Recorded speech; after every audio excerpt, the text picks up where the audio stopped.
Halo, perkenalkan, nama saya Hafiz Sorija. Saya sebagai peserta Latsar di Kementerian Pekerjaan Umum, tepatnya di unit BP2JK wilayah Banten sebagai peranata komputer. Pada hari pertama di agenda ketiga ini, saya izin untuk memaparkan hasil dari tugas pangan dan penerapan manajemen dan smart ASN di tempat saya bertugas.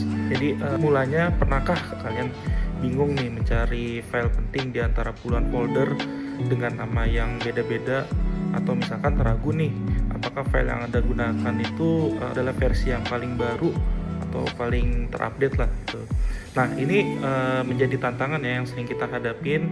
Jadi pengelolaan arsip digital itu yang masih belum konsisten. Isu ini jadi salah satu hambatan dalam mewujudkan tata kelola pemerintahan yang cerdas atau smart government. Kita mungkin udah selangkah lebih maju ya dengan sistem penyimpanan digital.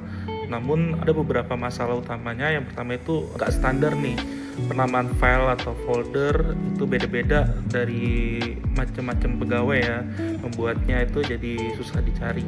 Terus terfragmentasi, dokumen tersimpan di banyak tempat, ada yang disimpan di PC lokal, ada yang disimpan di internet atau di share drive gitu. Lalu bidanya yang kacau.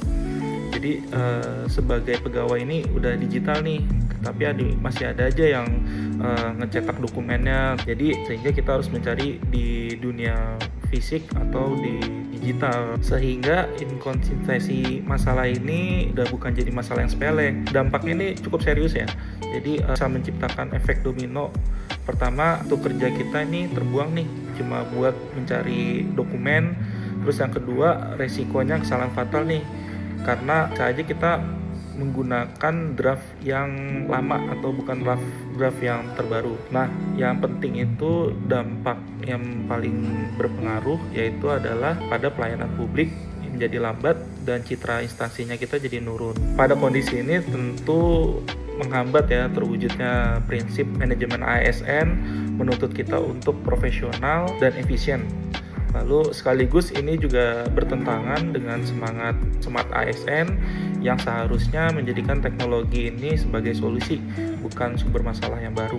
Dengan arsip digital yang seharusnya konsisten, kita tidak hanya lagi merapikan folder, tapi kita membangun fondasi untuk birokrasi yang lebih cepat, lebih akuntabel, dan lebih profesional pastinya. Jadi mari kita wujudkan tata kelola yang cerdas, dimulai dari langkah kecil yang konsisten. Terima kasih.